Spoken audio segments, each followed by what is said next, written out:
नमस्ते दोस्तों, कैसे हैं आप सभी का स्वागत है एक और नए वीडियो में। और इस वीडियो में हम लोग देखने वाले हैं कक्षा 10 के गणित का प्रश्नावली यानी कि एक्सरसाइज 3.2 के क्वेश्चन नंबर 6 को और क्वेश्चन नंबर 7 को। ये दो अंतिम प्रश्न हैं और इन दोनों प्रश्नों को हम लोग क्या करने वाले हैं, देखने वाले हैं और समझने वाले हैं। इससे पहले 5 नंबर प्रश्न, 4 नंबर प्रश्न या इसके पीछे वाले प्रश्नों को हम लोगों ने बहुत अच्छे तरीके से हल किया है और समझा है। उसी प्रकार से प्रश्न नंबर 6 को और प्रश्न नंबर 7 को हम क्या करेंगे, सबसे पहले पढ़ेंगे, पढ़ के समझने का प्रयास करेंगे। उसके बाद इसे हल करेंगे और हल जो हम कर रहे हैं उसका कारण जानेंगे और समझेंगे भी। ठीक है, चलिए सबसे पहले हम क्या करते हैं, प्रश्न नंबर 6 को पढ़ के समझ लेते हैं कि ये क्या कहता है। उसके बाद इसे हम हल करने का प्रयास करेंगे। प्रश्न नंबर 6 कह रहा है कि एक रैखिक समीकरण 2x + 3y - 8 = 0 दी गई है। दो चर में एक ऐसी और रैखिक समीकरण लिखिए ताकि प्राप्त युग्म का ज्यामितीय निरूपण जैसा कि प्रतिच्छेद करती रेखाएं हों, समानांतर रेखाएं हों और समपाती रेखाएं हों। मैं आपसे पूछने का प्रयास करूंगा कि क्या इसको खुद से आपने पढ़ के समझ लिया है कि प्रश्न क्या कह रहा है। अगर समझ लिया तो अच्छी बात है, नहीं समझा है तो मैं फिर से इसे एक बार पढ़ के आपको समझाने का प्रयास करता हूँ। प्रश्न को जितना अच्छे तरीके से आप समझ लेंगे, आसानी से हल कर पाएंगे, ये ज़्यादा चांस रहता है। अब देखिए, यहाँ पे एक हमें रैखिक समीकरण दिया हुआ है जो है 2x + 3y - 8 = 0। एक रैखिक समीकरण है, वो भी दो चर में। इसके बाद कह रहा है कि दो चर में एक और ऐसी ही रैखिक समीकरण को हमें लिखना है। ऐसे ही अब दूसरा कोई भी रैखिक समीकरण हो सकता है, उसके लिए हमें स्थिति दी गई है। इस प्रकार से लिखना है कि इन दोनों का जब हम ज्यामितीय निरूपण करें, इसके द्वारा निरूपित जो रेखाएं होंगी और जो हम समीकरण बनाएंगे उसके द्वारा निरूपित जो रेखाएं होंगी, दोनों के बीच में क्या होना चाहिए, दोनों प्रतिच्छेद करती हुई रेखाएं होनी चाहिए एक नंबर स्थिति में। दूसरी नंबर स्थिति में कि दोनों समानांतर होनी चाहिए और तीसरी नंबर स्थिति में कि दोनों समपाती होनी चाहिए। तो हमें तो यहाँ पे एक पहले से ही समीकरण दिया हुआ है 2x + 3y - 8 = 0। ये पहला नंबर समीकरण हो गया। हमें एक दूसरा समीकरण और लिखना है। मान लेते हैं कि ये a2x + b2y + c2 = 0 दिया हुआ है। ये समीकरण है। इस प्रकार के अनेकों समीकरण हो सकते हैं। यहाँ पे ध्यान देने वाली बात यह है कि जो इस प्रश्न को हम अभी हल कर रहे हैं, जरूरी नहीं है कि आपका भी ऐसा हल आए या आप दूसरे समय जब इस प्रश्न को हल करेंगे तो सेम आंसर आएगा। अलग अलग व्यक्तियों का अलग अलग समय पे अलग अलग आंसर आ सकते हैं, तो उसमें कोई दिक्कत वाली बात नहीं होनी चाहिए। अब यहाँ पे हम पहली स्थिति की बात करते हैं कि जो हमारा पहला स्थिति दिया हुआ है, इसमें हमें कौन सा समीकरण यहाँ पे लिखें कि इन दोनों द्वारा निरूपित रेखाएं जो होंगी वो एक दूसरे को प्रतिच्छेद करेंगी, यानी कि एक बिंदु पे काटेंगी। इसके लिए हम स्थिति क्या जानते हैं। अगर हम बात करें कि दो चर में रैखिक समीकरण युग्म का सामान्य रूप क्या होता है, तो ये होता है a1x + b1y + c1 = 0, a2x + b2y + c2 = 0। यहाँ पे हम क्या करते हैं, a1/a2, b1/b2 और c1/c2 लिख लेते हैं। अब यदि यहाँ पे हम इन अनुपातों की तुलना करेंगे तो हम क्या प्राप्त करेंगे। अब पहली स्थिति की हम बात करते हैं कि पहली स्थिति में प्रतिच्छेदी रेखाएं कम होंगी। तो हम सभी जानते हैं कि यदि a1/a2 बराबर नहीं होगा b1/b2 के, तो इस स्थिति में जो निरूपित रेखाएं होंगी क्या होती है, प्रतिच्छेदी होती है। अब इस स्थिति के लिए हमें क्या करना है, एक समीकरण लिखना है। तो हम कैसे लिखेंगे, इसको इधर चलते हैं अगले पेज पे, यहाँ पे लिखते हैं। हमें दूसरा समीकरण प्राप्त करना है जिसमें a1/a2 बराबर नहीं होना चाहिए b1/b2 के। इसी स्थिति के लिए प्रतिच्छेदी रेखाएं होती हैं। यहाँ पे यदि हम ध्यान दें तो हमें a1 दिया हुआ है।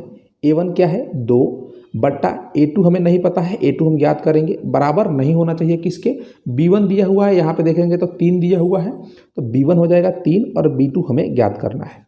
अब यहाँ पे दो भिन्न को बराबर नहीं दिखाना है, यानी कि दो ऐसे भिन्न लिखने हैं जिनको बराबर हमें नहीं दिखाना है और इन भिन्न में हमें अंश दिया हुआ है और दोनों के हर लिखने हैं। तो अगर हम लिखने का प्रयास करें तो इसको ऐसे हम लिख सकते हैं कि 2/3 बराबर नहीं है 3/2 के। ये अलग अलग उदाहरण हो सकते हैं। आप यहाँ पे 3 के जगह पे कुछ और लिख सकते हैं, 8 लिख सकते हैं, 10 लिख सकते हैं, 7 लिख सकते हैं, 5 लिख सकते हैं। उसी प्रकार से ऐसे लिखना है, यहाँ पे 2 के जगह पे कुछ ऐसी संख्याएं जो इन दोनों भिन्नों को बराबर नहीं करती हो। तो ऐसे हम लिख सकते हैं, अनेकों उदाहरण हो सकते हैं। जो हमने यहाँ पे लिखा है इसके लिए समीकरण बनाते हैं। इसको अगर हम देखें तो ये a2 है, इसको देखें तो ये क्या है, b2 है। तो हम समीकरण बना सकते हैं ऐसे कि 3x + b2 क्या है, 2y, और यहाँ पे c2 अगर लेने की बात आए, c2, तो c2 हम कोई भी एक वास्तविक संख्या ले सकते हैं। जैसे कि मान लेते हैं कि प्रश्न में 8 ही दिया हुआ है यहाँ पे, तो हम 8 ही रख लेते हैं। वहाँ पे -8 दिया हुआ है, यहाँ पे हम +8 कर लेते हैं, बराबर का 0 बना लेते हैं।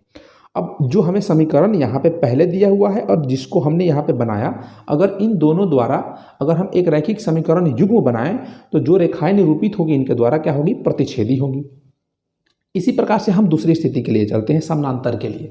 तो समानांतर के लिए अनुपातों की ये स्थिति होती है वो किस प्रकार से होती है, तो ये हम सभी को प्राप्त है। क्या होता है, A1/A2 बराबर होता है B1/B2 के, लेकिन बराबर नहीं होता है C1/C2 के।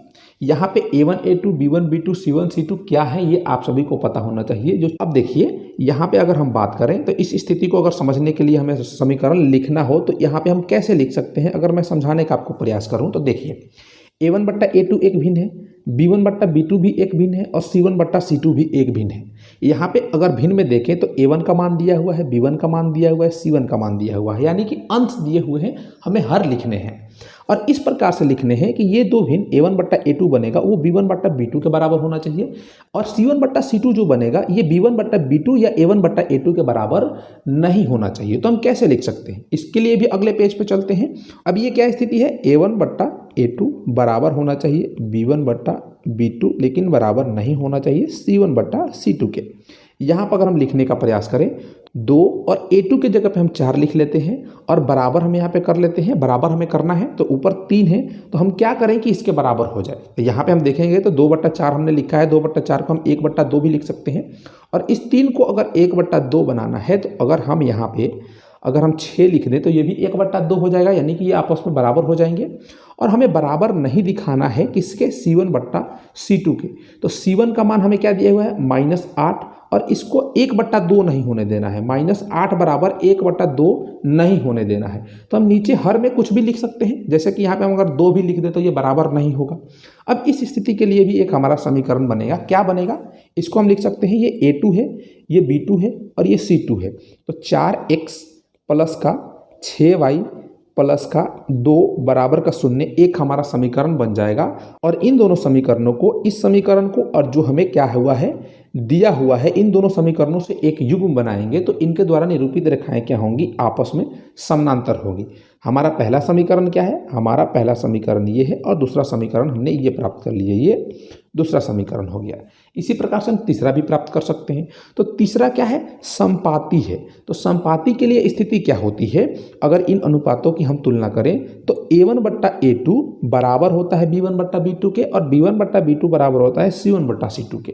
तो यहाँ पे भी अगर हम देखने का प्रयास करें तो A1/A2 भिन्न है, B1/B2 भी भिन्न है, C1/C2 भी भिन्न है और ऐसे हमें 3 भिन्न लिखने हैं जो आपस में बराबर हो जाए। तो इस स्थिति के लिए हमें संख्याएं लिखनी है, तो इसको हम यहीं पे लिख लेते हैं। हमें ऊपर A1 2 दिया हुआ है, नीचे हम क्या लिख दें कि ये बराबर हो जाए, तो हम 2 ही लिख देते हैं यहाँ पे और बराबर करना है किसके, 3 क्या लिखें, तो यहाँ पे 3 लिख देंगे तो ये 1 के बराबर हो जाएगा, ये भी 1 हो जाएगा, ये भी 1 हो जाएगा।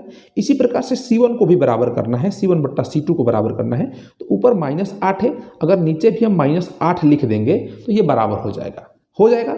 ठीक है, ये दोनों समीकरण एक ही हो जाएंगे, क्या हो जाएंगे, एक ही हो जाएंगे। तो इस प्रकार से हम नहीं करेंगे, हम क्या करेंगे, इसमें 2 से गुणा कर देते हैं। क्या करते हैं, इस समीकरण में ये जो समीकरण दिया हुआ है इस समीकरण में हम 2 से गुणा करके लिख देते हैं। तो 2 से गुणा करेंगे तो A2 क्या हो जाएगा, 4 हो जाएगा, B2 क्या हो जाएगा, 6 हो जाएगा और C2 क्या हो जाएगा, -16 हो जाएगा। तो इस प्रकार से बनेगा। तो यहाँ से समीकरण क्या बनेगा, 4x प्लस का 6y माइनस का 16 बराबर का 0, ये हमारा क्या बन गया, तीसरा समीकरण बन गया। अब इस प्रश्न को एक बार हम समराइज करने का प्रयास करें तो पहली स्थिति में हमने एक ये समीकरण बनाया और इस समीकरण को और यहाँ पे जो हमें समीकरण दिया हुआ है इन दोनों को एक साथ लिखेंगे, 2 समीकरण होंगे यानी कि युग्म बनेंगे और इन युग्मों द्वारा निरूपित ज्यामितीय निरूपण क्या होगा, प्रतिच्छेद करती हुई रेखाएं होंगी। दूसरी स्थिति में हमने ये समीकरण बनाया है, इस समीकरण के लिए और इस समीकरण के लिए जो युग्म बनेगा निरूपित रेखाएं समानांतर हो जाएंगी। और तीसरी स्थिति में हमने समपाती के लिए भी निकाल लिया है। जरूरी नहीं है कि जो आप निकालेंगे इस प्रश्न को समझने के बाद वो भी क्या हो, यही आंसर आए, जरूरी नहीं है। आप यहाँ पे अंकों को चेंज कर सकते हैं, केवल स्थिति के अनुसार बराबर होगा तो बराबर दिखाना है दो भिन्न को, और बराबर नहीं होंगे तो बराबर नहीं दिखाना है दो भिन्न को। तो भिन्न तो अनेकों हो सकते हैं, तो इसके अनेकों आंसर भी हो सकते हैं। चलिए, उम्मीद है कि 6 नंबर प्रश्न आपको समझ में आया। चलिए अब अगले प्रश्न की तरफ चलते हैं और प्रश्न नंबर 7 को देखते हैं कि प्रश्न नंबर 7 क्या कहता है। इसे पढ़ के इसे समझने का प्रयास करते हैं पहले, उसके बाद इसे हल करेंगे और हल को समझेंगे। यहाँ पे प्रश्न नंबर 7 कह रहा है कि समीकरणों x माइनस वाई प्लस 1 बराबर 0 और 3x प्लस 2y माइनस 12 बराबर 0 का ग्राफ खींचिए और x अक्ष और इन रेखाओं से बने त्रिभुज के शीर्ष के निर्देशांक ज्ञात कीजिए। त्रिभुजाकार पटल को छायांकित कीजिए। प्रश्न आपको समझ में आया कि क्या कह रहा है? यहाँ पे मैं आपको फिर से समझाने का प्रयास करता हूँ। एक बार हमने पढ़ लिया है, अब समझते हैं। देखिए, हमें समीकरण दिए हुए हैं दो ठो। ये एक समीकरण दिया हुआ है, ये दूसरा समीकरण दिया हुआ है। अब इन समीकरणों का क्या करना है? हमें ग्राफ खींचना है। दो समीकरण दिए हुए तो रैखिक समीकरण युग्म हम बोल सकते हैं। युग्म है तो ग्राफ खींचेंगे तो ग्राफ की 3 स्थितियाँ होंगी, या तो एक दूसरे को प्रतिच्छेद करेंगे, या तो समानांतर होंगे, या एक दूसरे पे ये एक रेखाएं होंगी यानी समपाती होंगी। 3 स्थितियाँ बनेंगी। चलिए इस चीज़ को हम करते हैं। पहले हम क्या लिख लेते हैं, जो हमें समीकरण दिए हुए हैं। पहला समीकरण हमारा क्या है? x माइनस वाई प्लस का 1 बराबर का 0, इसको हम समीकरण नंबर 1 मान लेते हैं। दूसरा समीकरण दिया हुआ है 3x प्लस का 2y माइनस का 12 बराबर का 0, इसको समीकरण नंबर हम 2 मान लेते हैं। 2 समीकरण हो गए। अब इनसे हम क्या करेंगे? कम से कम एक समीकरण से हम 2 बिंदु प्राप्त करने का प्रयास करेंगे। 2 बिंदु इसलिए क्योंकि हम इसका ग्राफ खींच सकें। ठीक है, तो हम क्या करते हैं, यहाँ पे हम ले लेते हैं समीकरण 1 से। समीकरण 1 से हम क्या करते हैं? समीकरण 1 से यहाँ पे x माइनस वाई प्लस का 1 बराबर 0 है। यहाँ से हम y का मान या x का मान निकालते हैं। y को इस साइड लेके चले जाते हैं तो ये क्या बन जाएगा? y बराबर x प्लस का 1 होगा। अब यहाँ से हम मान निकालते हैं। x का कुछ मान रखेंगे, यहाँ पे x का मान रखेंगे तो y का हमें मान प्राप्त होगा। इसी प्रकार से 2 बिंदु प्राप्त करते हैं। तो यहाँ पे हम क्या कर लेते हैं, यदि x बराबर हम 1 रख देंगे तो y बराबर क्या हो जाएगा? 1 प्लस का 1 यानी कि 2 प्राप्त हो जाएगा। इसी प्रकार से हम क्या कर सकते हैं, यदि हम x बराबर 2 रखें तो y बराबर हमें 2 प्लस 1 यानी कि 3 प्राप्त हो जाएगा। तो यहाँ पे हम देखें तो हमें 2 बिंदुएं प्राप्त हो गई। एक x बराबर 1 रखने पे y बराबर 2 और एक x बराबर 2 रखने पे हमें y बराबर क्या प्राप्त हो गई? 3 प्राप्त हो गई। इसको हम अगर बॉक्स बना के लिखना चाहें तो बॉक्स भी बना के लिख सकते हैं। ऐसे ऐसे बॉक्स बना देंगे। ये x हो गया, ये y हो गया, और x के मान और y के मान लिख देंगे। तो x बराबर 1, y बराबर 2, x बराबर 2, y बराबर 3। इसी प्रकार से हम क्या कर सकते हैं, समीकरण 2 से हम ज्ञात कर सकते हैं 2 बिंदुएं। समीकरण 2 क्या है? 3x प्लस का 2y माइनस का 12 बराबर 0। अब यहाँ से हम y का मान ज्ञात कर सकते हैं तो 2y बराबर 12 माइनस का 3x हो जाएगा। यहाँ से अगर हम y का मान ज्ञात करें तो 12 माइनस 3x बट्टे 2 हो जाएगा। अब यहाँ पे हम x का मान रखेंगे तो y का मान हमें प्राप्त होगा। तो इसको हम एक बॉक्स बना लेते हैं और वहाँ पे मान निकाल के हम क्या करेंगे, आसानी से लिखते चले जाएंगे। ये हमारा एक बॉक्स हो गया। यहाँ पे हम x का मान, ये y का मान ले लेते हैं और रफ में इस कार्य को करेंगे और 2 बिंदुएं प्राप्त करेंगे। अगर हम x बराबर यहाँ पे 2 रखते हैं तो y का मान क्या हो जाएगा? 12 माइनस 3 गुणे 2 बट्टे 2। इसको सरल करेंगे तो 12 माइनस 6 बट्टे 2 यानी कि 6 बट्टे 2 यानी कि 3 प्राप्त हो जाएगा। तो हम x का मान अगर 2 रख रहे हैं तो y का मान हमें 3 प्राप्त हो रहा है। इसी प्रकार से हम क्या करते हैं, x का मान यहाँ पे 4 रख देते हैं। 4 रखेंगे तो y का मान हमें क्या प्राप्त होगा? 12 माइनस 3 गुणे 4 बट्टे 2 यानी कि 12 माइनस 12 बट्टे 2 यानी कि 0 बट्टे 2 0 प्राप्त हो जाएगा। तो y बराबर 0 प्राप्त होगा कब? जब x बराबर हम 4 रख रहे हैं। तो 2 बिंदु इसके भी प्राप्त हो गए। आप इसको लिख भी सकते हैं और रफ कार्य में भी करके केवल बॉक्स में भी ऐसे लिख देंगे, केवल इतना तो भी चलेगा। ये जो हमने इस स्थिति में की है, इतना इतना यहाँ से यहाँ तक, इसको करने की भी आपको ज़रूरत नहीं है, और करेंगे तो अच्छी बात है क्योंकि यहीं पे दिख जाएगा। इसको हम रफ कार्य में भी कर सकते हैं। अब इसका हमें क्या करना है, ग्राफ खींचना है। तो ग्राफ खींचने के लिए हमें ग्राफ पेपर होना चाहिए। तो ग्राफ पेपर हम ले लेते हैं। यहाँ से हमने ले लिया ग्राफ पेपर, और इस ग्राफ पेपर पे एक्स अक्ष और वाई अक्ष हम बना लेते हैं पहले। तो ये हमारा हो गया एक्स अक्ष, और यहाँ पे हम बना लेते हैं अपना वाई अक्ष। ठीक है। ये x डैश, ये y डैश हो गया। यहाँ पे बिंदुएं भी बना लेते हैं। ये 1, ये 2, ये 3, ये 4, ये 5। y अक्ष पे 1, 2, 3, 4, 5। माइनस y अक्ष पे माइनस का 1, माइनस का 2। माइनस x अक्ष पे माइनस का 1। अब इन बिंदुओं को जो हमने यहाँ पे ज्ञात करे हैं ग्राफ पे दर्शाते हैं। यहाँ से समीकरण 1 को दर्शाएंगे तो एक बिंदु क्या है, 1 और 2 है। x बराबर 1, y बराबर 2, तो x बराबर x अक्ष पे हम 1 बिंदु जाएंगे और y अक्ष पे 2 जाएंगे। तो यहाँ पे हमें कहीं बिंदु प्राप्त होगा, तो इसको हम मार्क कर लेते हैं। हमारा क्या बिंदु हो जाएगा, ये बिंदु हो जाएगा। फिर दूसरा बिंदु क्या है, 3/2 है, यानी कि x अक्ष पे हम क्या जाएंगे, 2 मात्रक जाएंगे और y अक्ष पे 3 मात्रक जाएंगे। तो हमारा ये बिंदु प्राप्त होगा, तो इसको भी हम मार्क कर लेते हैं। हमें 2 बिंदु प्राप्त हो गए।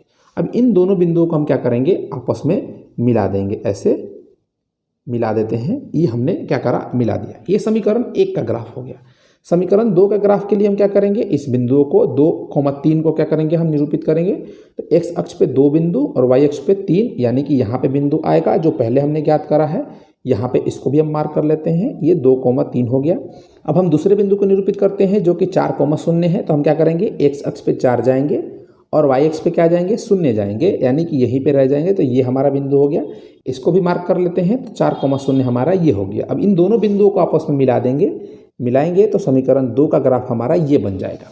अब यहाँ पे देखिए, इन बिंदुओं को भी हम एक एक करके लिख लेते हैं। हमारा क्या क्या बिंदु हैं, हमारा ये बिंदु है 2,3, ये बिंदु है 1,2, ये बिंदु है 4,0।